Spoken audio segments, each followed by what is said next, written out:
હું અત્યારના જામનગર જિલ્લા પંચાયતના 5મા માળે છું। અહીંયા આરોગ્ય શાખા આવેલી છે। આ મુખ્ય જિલ્લા આરોગ્ય અધિકારીની આ ચેમ્બર છે। હું અહીંયાના દ્રશ્યો છે તે આપને બતાવીશ કે કઈ રીતે જે રીતે જો આપને જોવા મળશે કે કઈ રીતે વીજળીનો વ્યય છે તે થાય છે। અહીંયા સાહેબ ભલે ના આવ્યા હોય પરંતુ એસી ચાલુ છે, સાહેબની તમામ પંખાઓ છે તે સાહેબની ચેમ્બરમાં ચાલુ છે।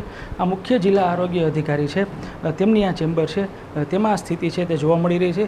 10:30 વાગ્યાનો ટાઈમ છે, તો અહીંયા આવવાનું હોય છે। અહીંયા આપ જોઈ શકો છો એસી પણ ચાલુ છે, 2 પંખા પણ ચાલુ છે અને તમામ ટ્યુબલાઇટો છે તે પણ આપને ચાલુ હાલતમાં જોવા મળશે। એટલે કે ક્યાંક ને ક્યાંક જામનગર જિલ્લા પંચાયતના જિલ્લા આરોગ્ય અધિકારીની ચેમ્બર છે તેમાં પણ આ રીતે વીજળીનો દુર્વ્યય થતો જોવા મળી રહ્યો છે।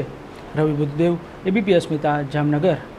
હું અત્યારના જામનગર જિલ્લા સેવા સદન 3માં જમીન માપણીની કચેરી છે ત્યાં આવેલો છું। ડીએલઆરની આ કચેરી છે। અત્યારના મારી ઘડિયાળમાં આપ જોઈ શકશો લગભગ 10:45 જેટલો સમય થયો છે। અહીંયા સાહેબ છે તે હાજર નથી, પરંતુ આપ જે રીતે કેમેરામેનને કહીશ અહીંયા આપને દ્રશ્યો બતાવશે। અહીંયા સાહેબનું એસી પણ ચાલુ છે, બંને પંખા પણ ચાલુ છે, એટલે કે સાહેબ આવે તો સાહેબને ગરમી ના થાય